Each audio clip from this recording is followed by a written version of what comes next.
gods have spoken. The omens are right. This is a day of battle. It will be a day long remembered for our victory. Now stand ready. Stand as proud soldiers. Watch for the enemy. Make ready to strike. Hey! Hey! Hey! There are old women in camp who are more dangerous than them. The Battle of Vercelli, also known as the Battle of the Raudine Plain, took place on July 30th, 101 BC, on a plain close to Vercelli, Gallia Cisalpina, modern-day northern Italy. A sizable Germanic-Celtic coalition led by the Teutons and the Cimbri entered the Roman sphere of influence in 113 BC. They attacked Noricum, which was inhabited by the Taurici people, friends and allies of Rome, and was situated in modern-day Austria and Slovenia. One of the consuls, Gnaeus Papirius Carbo, received a command from the Senate to lead a sizable Roman army to Noricum in order to drive the barbarians out. In an encounter that would eventually become known as the Battle of Noreia, the invaders utterly outnumbered the Roman legions and dealt them a crushing defeat. The Cimbri and Teutons headed towards Gaul after the victory at Noreia in a westward direction. They migrated into the Roman province of Transalpine Gaul in 109 BC by traveling down the Rhodonus River. To deal with the resurgent Germanic menace, the Roman consul Marcus Junius Silanus was dispatched. To combat the Germanic tribes that were migrating, Silanus marched his army north along the Rhodonus River. He came to the Cimbri around 100 miles north of Arausio, where a conflict was waged and the Romans suffered yet another disgraceful loss. The Germanic tribes then relocated to the regions in southern Gaul east and north of Tolosa. The presence of Germanic tribes in Gaul constituted a severe danger to the security of the region and to the Romans' prestige. Lucius Cassius Longinus, one of the consuls in 107 BC, led another strong force to Gaul. He initially faced the Cimbri and their Gallic allies, the Volsci just beyond Tolosa, and despite their overwhelming numbers, the Romans crushed them. Unfortunately for the Romans, they were attacked while moving on Bertigala a few days later. The Battle of Bertigala dashed the Romans' hopes of finally conquering the Cimbri, allowing the Germanic menace to persist. In an effort to permanently eliminate the Germanic menace, the Romans dispatched their greatest force to date in 106 BC. Quintus Servilius Scipio, the senior consul of the year, was given permission to mobilize 8 legions. The Volsci engaged in conflict with their Germanic visitors and requested them to leave the region while the Romans were busy assembling their army. Local tribes were the only ones Scipio encountered when he arrived, and they wisely chose not to engage the freshly arriving legions in battle. Scipio's command was prorogued in 105 BC, and one of the consuls of the year, Gnaeus Mallius Maximus, recruited 6 more legions at Rome. Mallius Maximus commanded them to bolster Scipio, who was close to Arausio. Unfortunately for the Romans, Scipio, a patrician, and Mallius Maximus, a new man, had disagreements with one another. Mallius Maximus, who was superior to Scipio as a consul, refused to obey him. All of this caused the Roman army to become split into 2 armies that were so hesitant to work together that they refused to help one another when the battle began. The tribes of Germany had merged their troops in the meantime. They fought Scipio's army first, routing it, and then, full of confidence, they went up against Mallius Maximus's army, routing it as well. The Romans were said to have suffered their worst loss since the carnage at the Battle of Cannae during the Second Punic War, in the Battle of Arausio. The Cimbri and the Teutons appeared to be moving toward Italy in 104 BC. The Romans dispatched Gaius Marius, the year's senior consul and a seasoned and effective general, in command of yet another sizable army.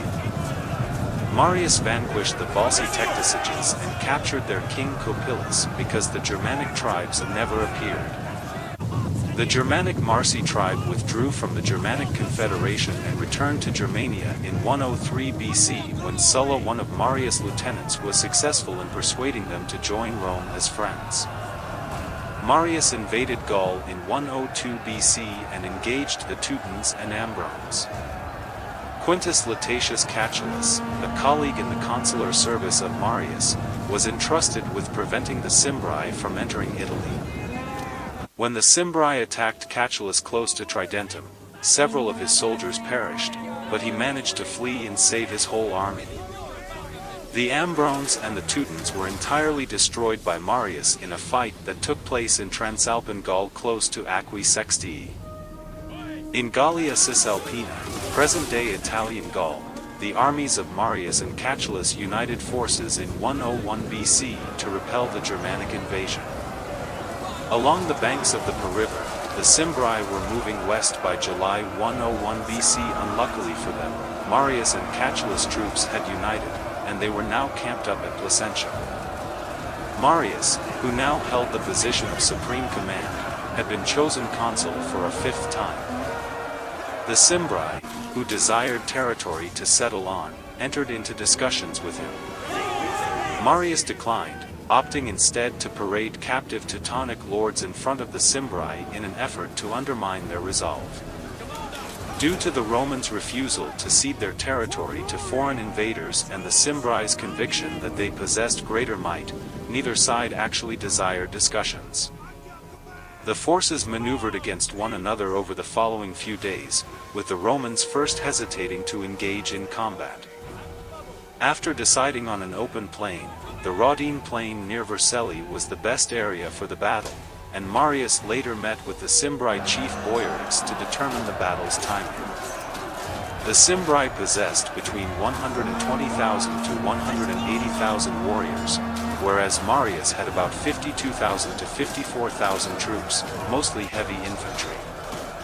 The huge numbers the legions are said to have fought in are often met with some skepticism by modern historians, although it is now impossible to ascertain the actual numbers.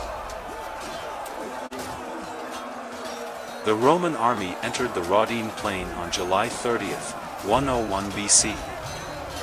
Catulus and his 20,000 to 24,000 less seasoned soldiers made up the center of the army, while Marius divided his own 30,000 to 32,000 man army into two groups, each serving as the wings.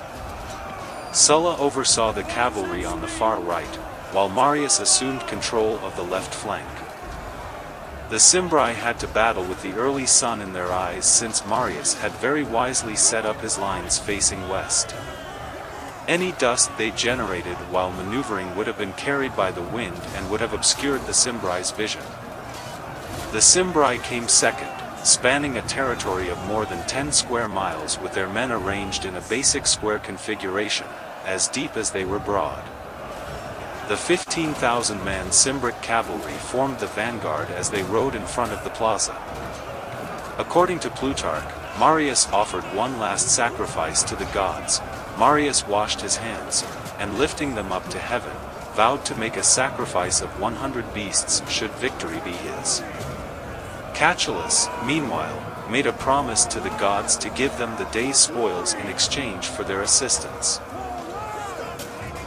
The light gleamed off the bronze helmets of the Romans as they assumed the first position and stayed still.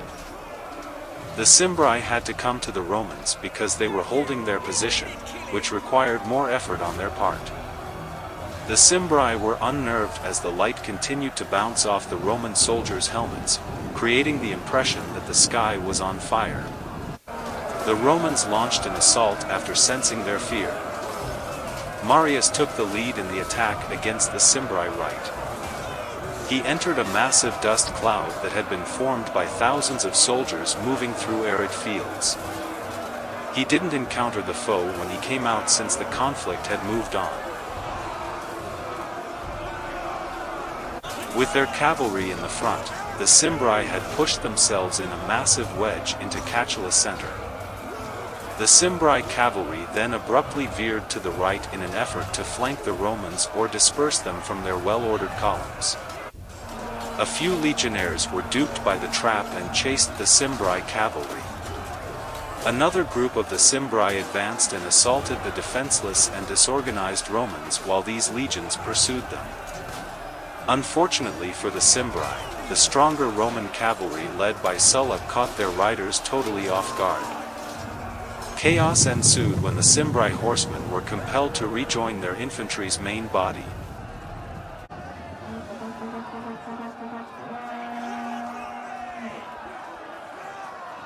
Catulus saw an opening and ordered his soldiers to march and assault. When the legionaries arrived at the Cimbri, they flung their pila into their disorderly ranks, drew their swords, and were soon engaged in hand-to-hand combat. The Roman army's other wings closed up on the Cimbri sides, encircling them. The Roman armies were smaller, but more trained and disciplined. Furthermore, since they were so closely packed, Roman legionaries excelled at close-quarters fighting. The summer heat also worked against the barbarians, who, unlike the Romans, were not accustomed to battling in such conditions. The combat devolved into a retreat, halted by the wagons lined up at the battlefield's rear. At this time, the rout had devolved into a bloodbath, which ended only when the Cimbri began to surrender en masse. Boiorix and his noblemen made one last stand and were all slaughtered. The Romans had gained an overwhelming and spectacular triumph.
The victory at Vercelli, which came on the heels of Marius' slaughter of the Teutons the previous year in the Battle of Aquae Sextii, effectively ended the Germanic threat to Rome's northern boundaries. The Cimbri were nearly exterminated, with Marius claiming to have slain 100,000 warriors and captured and enslaved many thousands more, including many women and children. Children of surviving prisoners might have been among the rebellious gladiators during the Third Servile War. Marius and Catulus shared a triumph, with Marius receiving the greatest credit as supreme commander. Marius offered Roman citizenship to his Italian allies immediately after the fight, without discussing or seeking authorization from the Senate first. However, from that point forward, all Italian legions would be considered Roman legions. This was the first open defiance of the Senate by a triumphant commander, but it would not be the last.